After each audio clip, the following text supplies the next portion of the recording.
Joe Beermaster. We have a 99 Toyota Sienna. This goes for multiple years. The handle was frozen shut. We could not open it, and we're going to show you the repair on this. First thing you got to do is go inside. It was in the lock position, and pry the panel off, the trim panel, and then explain what you did from there, Ron. And then I had to take the cable out because this is rotted, it wouldn't move. And then on the bottom, And that's the handle. that's the handle, it's just rotted, I mean, barely moves. And then sometimes this broke is probably why it stopped working. So the handle was frozen, and the cable goes from the handle to the latch. Here's the latch.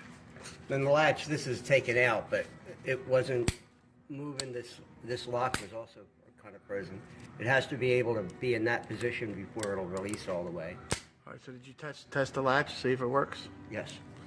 So it works without that. So once you get a new handle and a new cable, that should fix it. The handle goes for about $90. The cable, about $28 and some labor.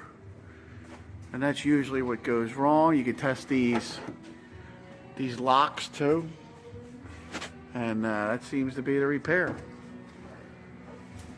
Joe Beermaster, thanks for watching on the Toyota Sienna.